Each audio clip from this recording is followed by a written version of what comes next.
이번 선거는 광역단체장과 기초단체장, 교육감 등을 한꺼번에 뽑게 되면서 받게 되는 투표용지가 많습니다. 투표 시간부터 방법까지 정리했습니다. 충남 선관위가 국민의힘 박상돈 천안시장 후보의 선거 공보물 중 일부 내용이 허위 사실에 해당된다고 결론 내리고 검찰에 고발했습니다. 이번 사전투표는 관내 투표를 하러 온 시각장애인에게 그야말로 그림의 떡이었습니다. 관내 거주자용만 준비되면서 관내 투표를 하러 온 시각장애인들은 발길을 돌리거나 다른 사람이 보는 앞에서 투표할 수밖에 없었습니다.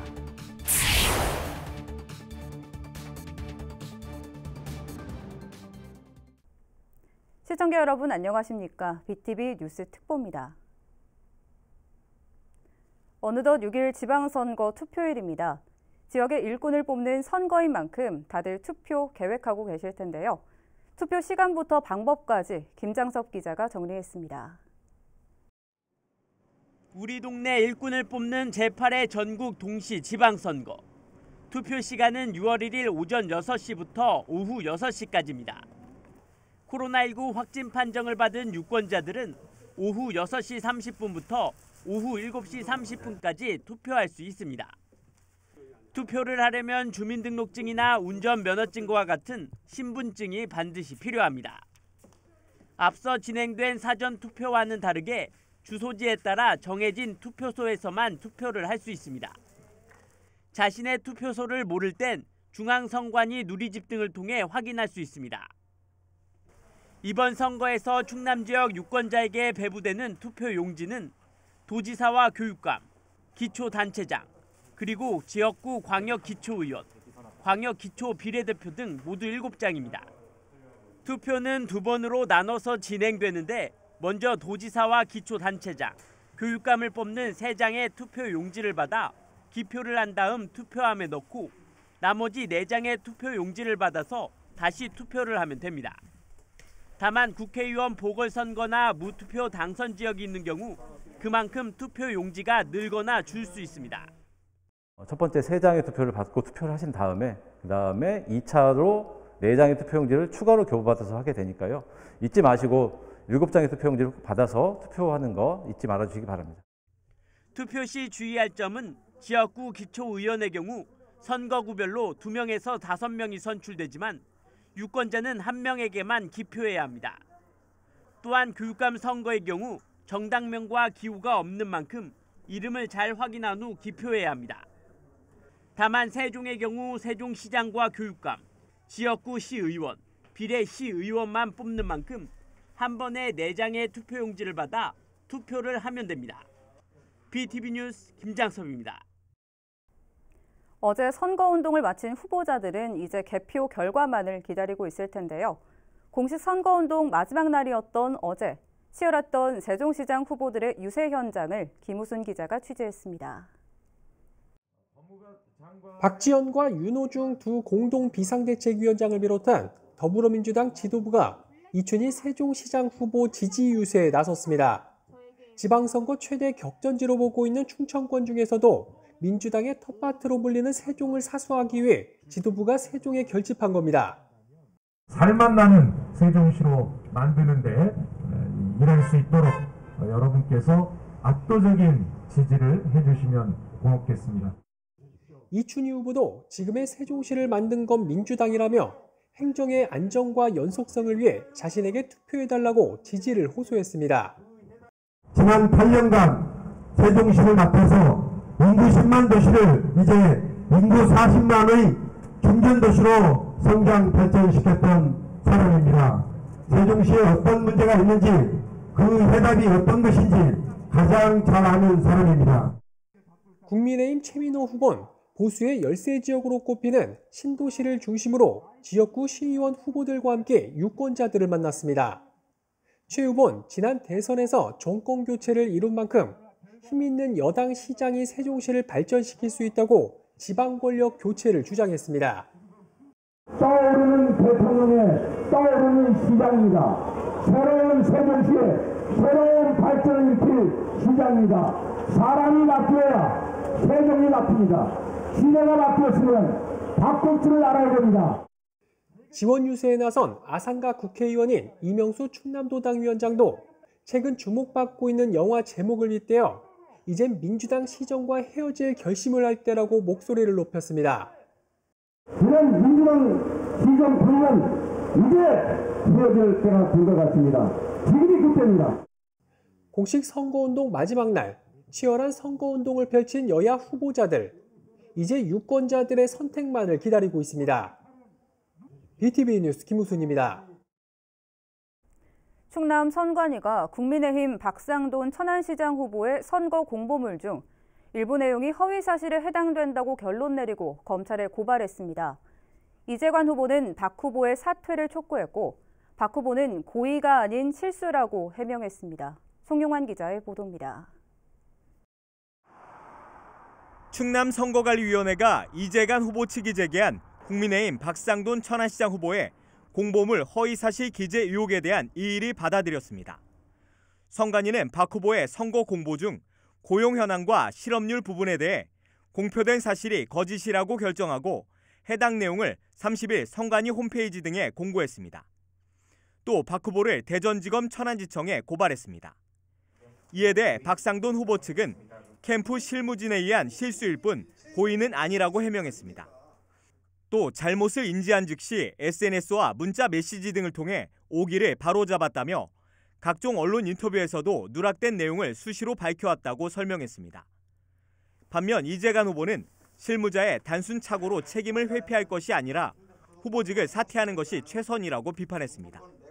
당선이 되었을 때 지금 현재 여러 가지 절차상으로 이미 선관위에서 거짓인 것을 확인을 한 거거든요. 그렇다고 하면은 뭐 판단의 차이는 있겠지만은 저희들이 봤을 때는 당선 무효에 가깝지 않을까라는 생각이 들거든요. 그렇게 불안정한 시장의 임기를 시작하는 것은 바람직하지 않다고 생각합니다. 앞서 박상돈 후보는 자신의 선거 공보에 천안시의 고용률은 전국 2위, 실업률은 전국 최저라고 기재했으나 이는 전국 기준이 아닌 인구 50만 이상 대도시 기준인 것으로 확인됐습니다. BTV 뉴스 송용환입니다. 충청의 미래당 최기복 충남도지사 후보가 후보직을 사퇴하고 더불어민주당 양승조 후보의 지지를 선언했습니다. 최기복 후보는 31일 기자회견을 열고 양 후보와 정책공약 연대를 통해 충남 도민과 약속한 꿈을 실현하고자 후보직을 사퇴한다고 밝혔습니다. 이에 따라 앞서 사전투표에서 최 후보가 얻은 표는 무효 처리됩니다. 사전투표는 신분증만 있으면 전국 어디서나 할 수 있다는 게 상식이죠. 하지만 시각장애인들에겐 그러지 못했습니다. 투표할 때 필요한 점자 보조 용구가 관내 거주자용밖에 준비가 돼 있지 않기 때문인데 결국 관내 투표를 하러 온 시각장애인들은 발길을 돌리거나 다른 사람이 보는 앞에서 투표할 수밖에 없었습니다. 송용환 기자가 보도합니다. 시각장애인 유주영 씨. 사전투표는 전국 어디서나 할 수 있다는 얘기를 듣고 지난 27일 거주지가 아닌 직장에서 가까운 투표소를 찾았습니다. 하지만 유 씨가 간 투표소에는 다른 지역 시각장애인을 위한 점자 보조 용구가 없었습니다. 본인이 자의적으로 선택을 한 후보를 이제 투표할 수가 있는데 그게 없었어요. 결국 유 씨는 투표 사무원이 지켜보는 가운데 함께 간 직장 동료에게 자신이 원하는 후보를 불러주는 방법으로 투표를 할 수밖에 없었습니다. 어쨌든 직원이 제가 누굴 찍는지를 다 옆에서 또 듣게 되는 거잖아요. 그러다 보면은 이게 비밀 보장의 원칙이 투표의 어쨌든 가장 기본인데 그것이 이제 어쨌든 침해를 받는 거니까. 문제는 선관위가 보낸 점자 선거 공보물 그 어디에도 시각장애인은 관내 사전투표만 가능하다는 내용은 없었다는 겁니다. 공보물이나 이런 곳에서 시각장애를 가지고 이 점자 교구를 사용할 수 있는 사람이라면은 최소한 본인의 해당 투표소에 가서 이 선거를 할 수 있도록 충분하게 사전에 홍보를 해보면은 시각장애인들은 광역 단위까지는 어렵더라도 최소한 같은 시군 안에서만큼은 관내 사전투표가 가능하도록 보조 용구를 마련해 달라고 말했습니다. 또 투표용지의 글씨 크기와 굵기, 간격 등을 조절하면 추가 예산 없이도 저시력자들에겐 큰 도움이 될 것이라고 덧붙였습니다. 투표율 제고를 위해 도입된 사전투표제도. 누군가에겐 그림의 떡이 되지 않도록 대책 마련이 시급해 보입니다. BTV 뉴스 송용환입니다.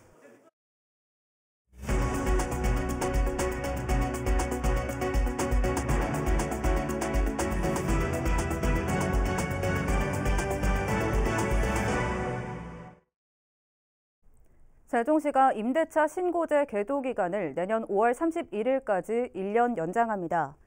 이에 따라 계도 기간 중에는 과태료를 부과하지 않습니다. 임대차 신고제는 임대차 시장의 실거래 정보를 투명하게 제공하고 임차인 권리 보호를 위해 지난해 6월부터 시행되고 있는 제도입니다. 위반에 따른 과태료는 거짓 신고 시 100만 원, 미신고 시 4만 원에서 100만 원의 과태료가 부과됩니다.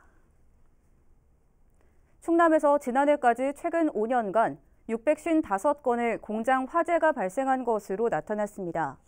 이로 인해 2명이 사망하고 35명이 다쳤으며 재산 피해는 434억 7,300여만 원으로 같은 기간 전체 화재 재산 피해액의 32.7%가 공장에서 발생했습니다. 화재 원인으로는 부주의가 27.2%인 178건으로 가장 많았으며 전기적 요인과 기계적 요인이 그 뒤를 이었습니다. 충남 지역 절반 이상의 초중고에서 1급 발암물질인 성면이 존재하는 것으로 조사됐습니다. 한국보건시민센터 등에 따르면 충남은 725개 학교 중 397곳에서 성면이 남아있는 것으로 나타났습니다. 반면 세종은 성면 제거 작업을 이미 완료해 단 한 곳도 없었습니다. 천안시는 노후 건설기계에서 배출되는 대기오염 물질을 줄이기 위해 엔진 교체 지원 사업을 벌입니다. 대상 차종은 신청일 기준 천안시에 등록돼 있고 2004년 이전에 배출가스 규제 기준을 적용받은 엔진을 탑재한 기계차와 굴삭기입니다. 지게차는 최대 1,930만 원, 굴삭기는 최대 2,035만 원까지 지원됩니다. 오는 8일부터 21일까지 천안시청 기후대기과나 자동차 배출가스 종합전산 시스템 사이트에서 신청하면 됩니다.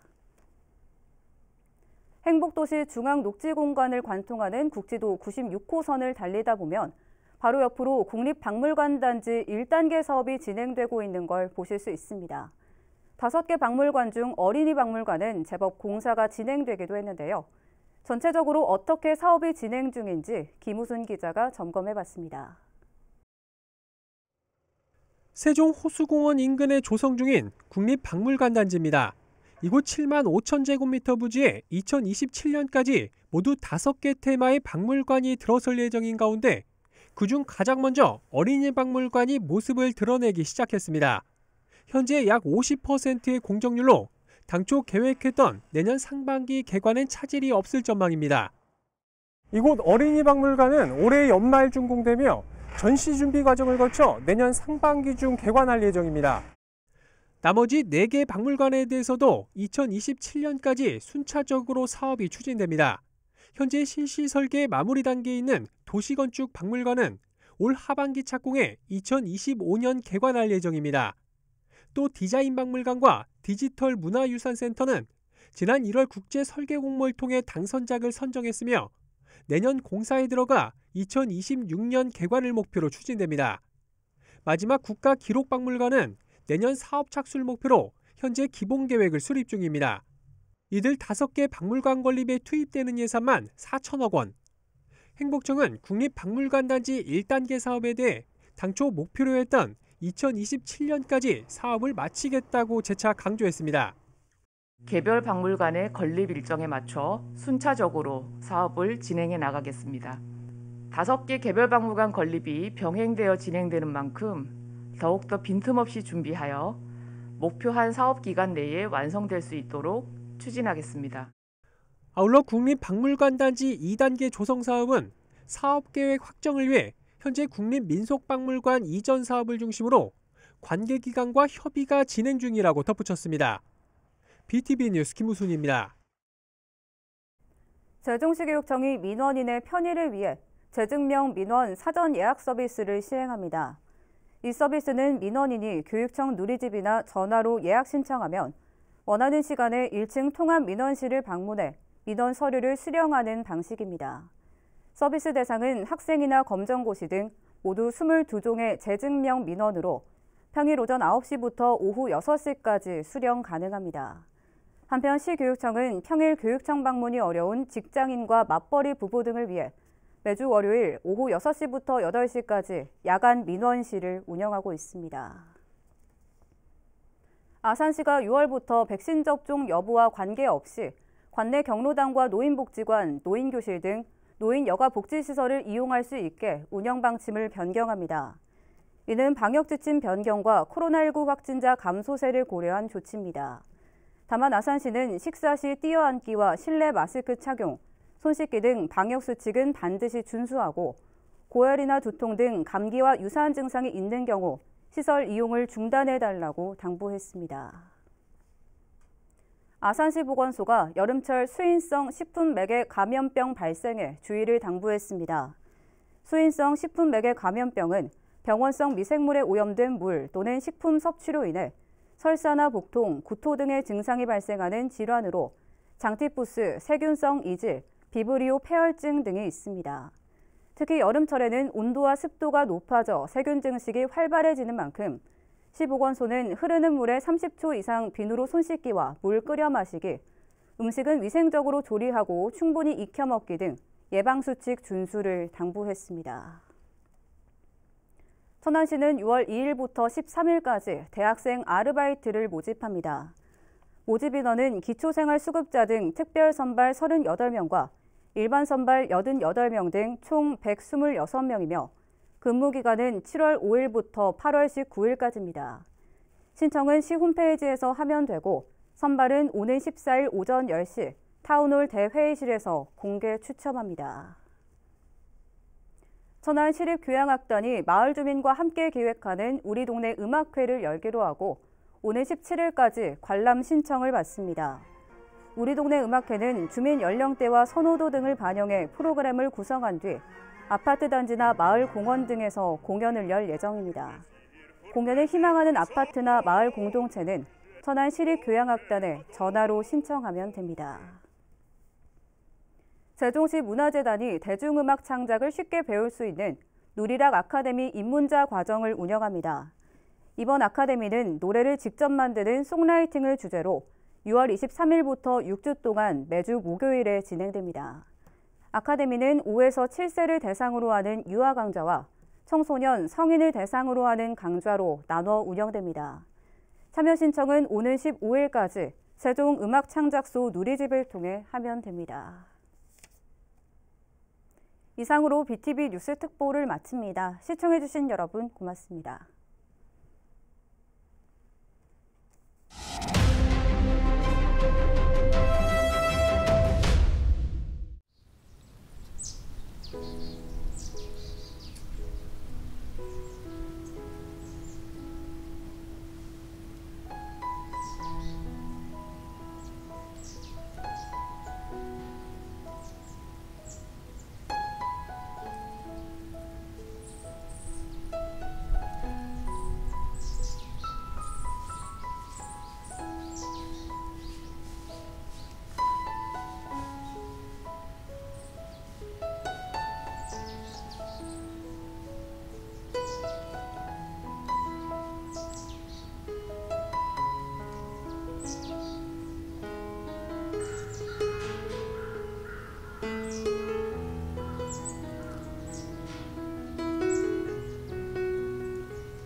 있습니다.